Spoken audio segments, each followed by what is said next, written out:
It's always a pleasure to be part of these MediaX events because I think it really brings together a whole variety of folks that we don't normally get to hear in this sort of one environment. And so just to say a couple words about myself, my background is neuroscience. I'm a PhD in neuroscience. I actually have spent most of my time in the defense and intelligence world, so 15 years of that. I'm happy to say I'm emerging and now just advising and not deep into it. But actually, while I was there, I was a program manager at DARPA for 5 years, and we're talking about autonomous cars. We're talking about all this great stuff. It's actually the 10-year anniversary of the Urban Challenge, which is the autonomous car test that happened out in Victorville, California. And for those of you that don't know, all of the program managers were actually all of the judges and the people who worked. So I was there, and I can assure you that in the trolley problem case, the autonomous car probably would have run you over, but there was someone in the car who had an e-stop that would have stopped them. So that's the solution to the problem. But we've been doing this for a long time, and we've been thinking about both autonomy and AI for a long time. And so today I hope to just sort of illuminate some of that from a bit of a neuroscience perspective. So just really quickly, takeaways from the talk. I know they're on the paper in front of you. I think I want to cover why humans need an upgrade, what I mean by human 2.0, sort of the vision of a Centaur, some case studies, how to build one sort of from an architectural perspective, what we might want to think about, and then application domains and their expected impact. Just to cover, this is actually a conversation that Thomas Friedman had with Astro Teller. I have it actually on a napkin because I think it happened at a bar or something like that, so I wanted to sort of capture that in the moment thing. But essentially, technology is going like this, right? And human adaptability is kind of staying flat for Neil, you referred to it this morning, right? That we haven't had an upgrade in the human brain for quite some time. And the problem is not just that we haven't had an upgrade in the human brain for quite some time, but we actually normally rely on technology to give us that upgrade or that edge. And so I think we're in this spot now where technology is not just sort of enhancing us, but it's actually kind of like kicking our butts, right? And so we need to actually do some things that will allow us to sort of upgrade the wetware at the same time as we're sort of incorporating all these new technology pieces. My argument is that, and this may be biased because I'm a neuroscientist, but I do think that some of the things that we're talking about in modern neuroscience are actually going to give us that edge in our wetware. Now, I'm going to give a caveat and say that in the past, I've talked about neuroplasticity. I've talked about how to make elite performers better. I talked about expert teams and group synchrony. I'm not going to talk about any of that today. So if you want to hear about that stuff, please hunt me down afterwards. There's lots of breaks and other sessions, and we can talk about those things. Today, I'm specifically going to talk about the sort of that side of the page where I'm talking about merging brains with technology. I think there's a huge opportunity to upgrade our brains using technology, like the things I've talked about, neuroplasticity and other types of interventions, and I'm happy to talk about those. But today I really want to talk about this sort of enhanced human cognition through this merger. We have a concept at the Platypus Institute called Human 2.0. And when we talk about Human 2.0, what we mean is this really broad picture of all the fantastic things that we can do to ourselves to really kind of upgrade our experience, right? And so the things that we want to be, right, are we want to be adaptable and creative. We want to have increased memory. We want to think intuitively. We want increased processing capacity. These are all things that I believe right now we can actually work on in our human experience through neuroscience. On the other side of the page is actually what I'll call the emerging capabilities, which is like really cool stuff, right? Like, giving ourselves sensory enhancement through maybe the implantation or other types of sensory devices, brains being networked to one another, whether that's through the sort of Internet of Things or actually internet, connected to one another, or actually, the sort of some of the work that you've seen actually recently in the popular literature on increasing memory through both the stimulation of memory systems as well as the uploading and downloading of memories. So when I talk about Human 2.0, I want you to take a big perspective. I want you to think broadly about that, okay? Now we're going to go back in history. And because I was at DARPA during what I call the the cognitive computing or cognitive system sort of re-revolution, we sort of I dug up this, and Licklider, so J.C.R. Licklider was actually a really famous guy at DARPA. He coined the term, essentially originally coined the term man-computer symbiosis. And you can sort of read the quote, but the idea that human brains and computing machines will be coupled together very tightly, right, was an idea of his from 1960. And I would argue that we are not quite at this level of human-computer symbiosis yet, but I think we are approaching it very quickly. Right now, I think the investment in this man-computer symbiosis is actually well below where it should be. And I'm going to make the argument for our centaurs that this is the place that we both need to invest, build, and think about sort of the future implications. So we've heard some great introductions about centaurs today. I won't go through it in deep detail. We talked about chess. We talked about Go. We've actually, so these expert systems, right, they originally beat the human experts, right? When Garry Kasparov was beat by Deep Blue, that was sort of a big deal, right? Because it was like, oh crap, AI is starting to sort of beat us in things that we didn't think were beatable. We've actually had lunch and had conversations with Garry, and what he said was really interesting. And if you read his new book, Deep Thinking, is that he wasn't actually, although he was upset about losing and he was sort of upset about the conditions under that, right? He was actually excited by the opportunities that it afforded in chess for new ways of playing and new ways of thinking about playing. And so he actually then started using chess engines, and eventually we came to the freestyle chess that I'll talk a little bit more. But the important thing about those centaurs, right, is that later, you didn't need a grandmaster to team up with an AI or a chess engine to actually start beating computers. And this is where we're at with freestyle chess now. And the reason is that because the combination of the human and the AI was a better combination. Humans are good at the things that humans are good at, right? And machines are good at the things that machines are good at. And the reason is, I think, is because humans are good at seeing patterns, but bad at assessing probabilities, which we actually just sort of heard about from the finance perspective, and especially many moves ahead, right? And so when we think about centaurs, I want you to sort of, again, relax, think broadly, and think about the places in sort of your work and your domains where this might be useful, and both where humans and computers are good. So we've talked today, we've had some amazing conversations about the biases, right? We've sort of had this list, right? But computers have issues too. We just heard this fantastic presentation from David Bailey about convincing statistics but unreliable conclusions.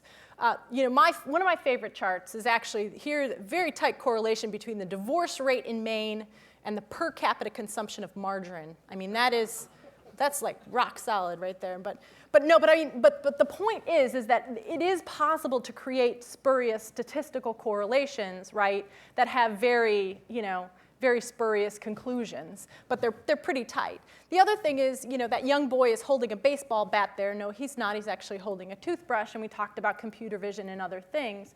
One of my colleagues likes to use the example, very simple example, go outside, look out the window, and tell me if it's safe to go outside, right? That's a pretty easy thing for us to do, but a computer vision system does not have that same sense of context and safety that we do. The other thing, we've heard tons today about black boxes and boxes that might have the top open, but they're still blocked. There still are some opaque processes that are going on. Human challenges, I think, fortunately or unfortunately, we're all pretty familiar with these, right? Our own perceptual and cognitive biases. Our reasoning is actually impacted by our hardwired physiology, and I'll actually go through that in the next slide. And then, obviously, we can't process big data sets unaided. And I use this perceptual example here. Of course, this is a pretty basic visual illusion. The lines are actually all the same length, but we cannot trick our visual systems into seeing them as different because of the way we're literally wired, right? The other thing is that stress impacts decision making. And now, you have to imagine that I'm in the middle of a talk where I'm arguing for humans being in the loop, but I have to tell you, the sort of the detriments, right? So when things are going great, right, our frontal lobes are totally engaged. We're directing our emotions and our thoughts. We've got this under control. And as soon as we get under stress, two things happen, right? The first thing that happens is well, first of all, a redistribution of blood and other things throughout the brain. We actually, sort of withdraw some energy from the frontal lobe of our brain, which then reduces our decision-making capability. But the second thing that happens is essentially our lizard brain turns on, right? And our lizard brain thinks everything is a threat. And so what we end up doing is not only reducing our sort of thinking capability, but then we start interpreting things as more negative than they actually are, which is like a really bad feedback loop to be in. So I just wanted to give you a context for, we've heard today, I think, some of the challenges that computers have, but also some of the challenges that humans have, and why we should actually combine them together.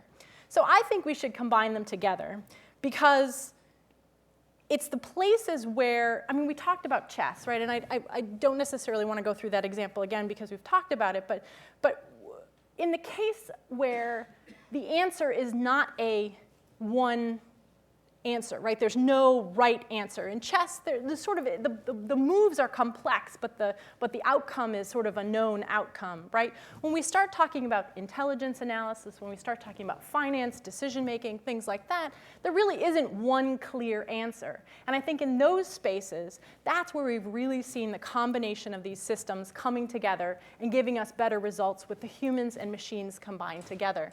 I'm giving one example here, which I call sort of maritime domain awareness. So think about tracking bad guys on the oceans, piracy ships, people who have illegal arms and other things like that, right? A human cannot track, by itself, one vessel traveling through the oceans plus, the beacon information that's either present or not, plus the financial transactions that go from port to port as they move, plus, the satellite imagery. So we're now starting to see intelligence analysts who are using these, I'll call them, whether they're AI enabled or they're complex decision-making systems, to actually start building hypotheses about where these bad guys are, where they're going to end up, what they've been involved in doing, and so you can actually track them. The other thing that a computer can do, and we saw this example earlier in the morning with the medical example of looking at it was a bladder example, right, in real time where those probabilities were being generated as the physician was looking at those. It's the same kind of thing, right? The computer algorithms are now generating hotspots in real time so an analyst can sort of see those and sort those out. So I think that's a great example of where now we're seeing this augmentation of human analysis, intelligence. So I put in parentheses there how our Centaur works. Everybody is welcome to build their own Centaur, however they see fit. But we think that a great combination is really enhancing it in two ways. So when I've talked about the Centaur, right, I've talked about an AI system with a human, but we haven't really talked about how to get information in and out of that human, right? So starting with the AI, I think two things that are particularly important and needed as we move forward into this development. The one is the idea of intuitive interfaces, really having a conversation with the human, communicating with the human in a way that they are best suited and you can get the most information in. And I have a slide on that, which I'll talk about more. The human operator itself, right? I'm a neuroscientist, so I'm going to tell you that we can measure lots of information about the individual. We can not only measure the amount of stress or engagement or attention or workload that they're experiencing, but we can actually measure very specific brain signals that are associated with particular pieces of information that are surfaced to them. And I'll also have a slide on that.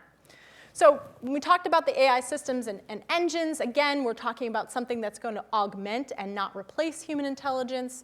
I'm actually good friends with the program manager at DARPA, Dave Gunning, who's sort of working on the explainable AI system. I agree that someone said today it's really about surfacing what's going on in deep learning and making it understandable to humans, but I still think all the things that we're working on, AJ's example today of transparent AI is exactly the kind of thing that we're talking about.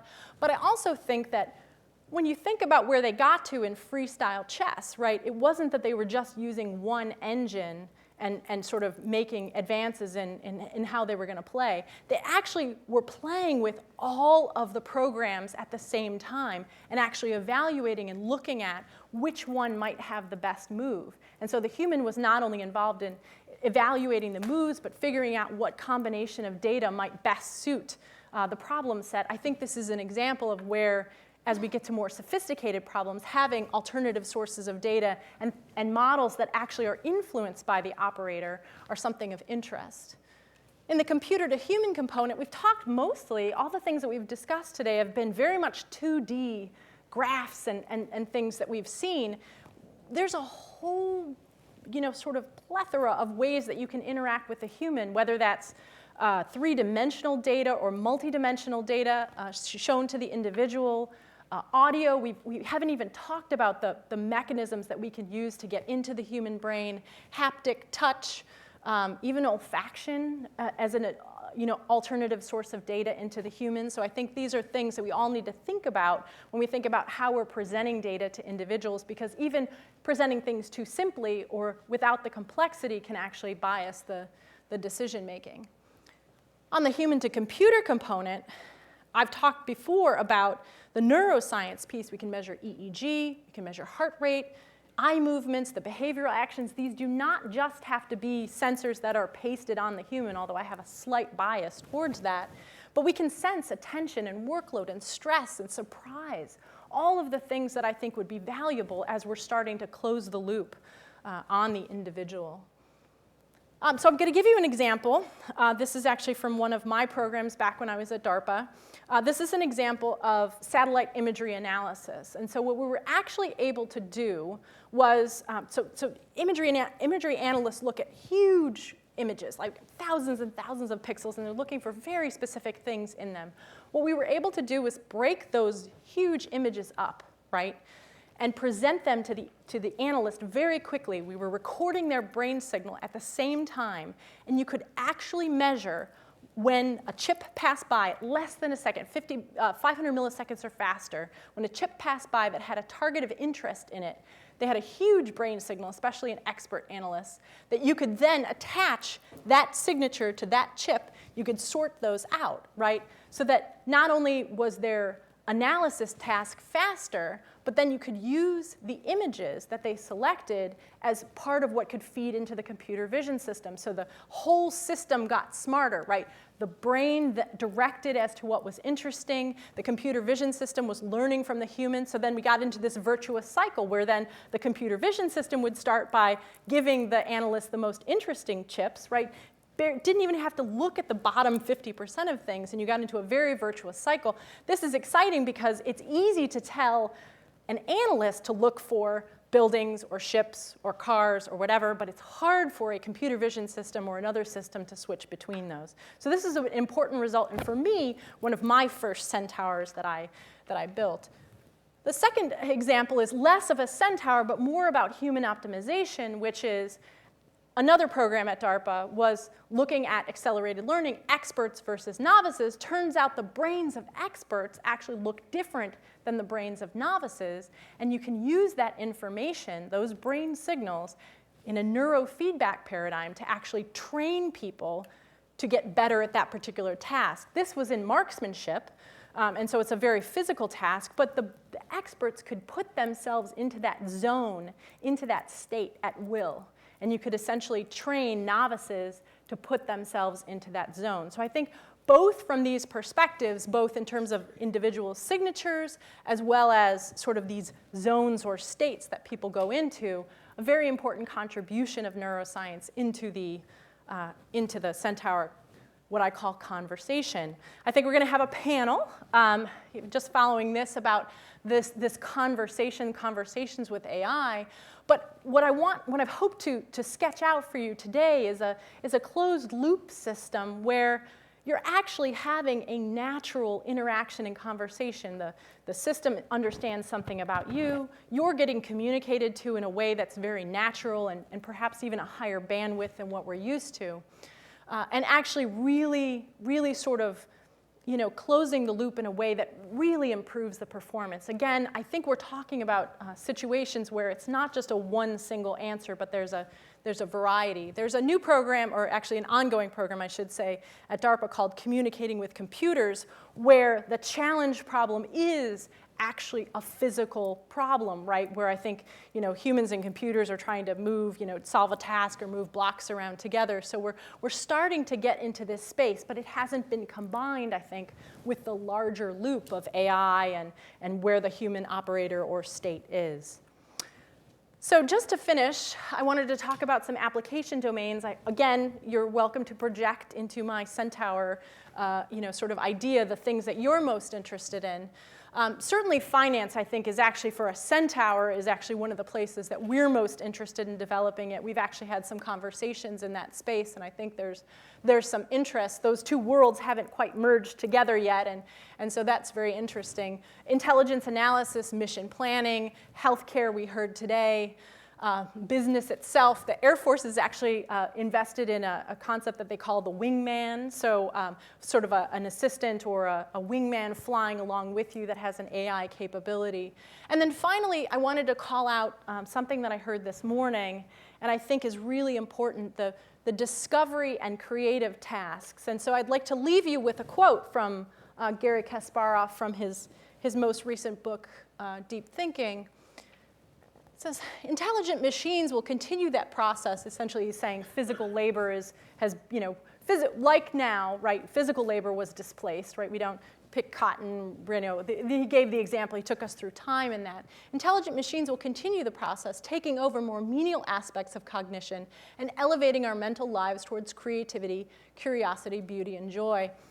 I argue that as we move closer to these Centaur relationships and interactions, that what we're going to do is actually free ourselves up to have creative thoughts. If you read the book Where Good Ideas Come From, right? Good ideas come from the pulling in of all these spaces and little intersections and things. It's not the people that were sort of super expert in this one domain that necessarily sort of sparked new ideas and new creativity. And so I might argue that while Centaurs will both make us better at the tasks that we sort of want to accomplish, I hope that they will also free up our creativity for beauty and joy and peace and all the things that I think we want to see for ourselves and for our families and children. So I thank you very much.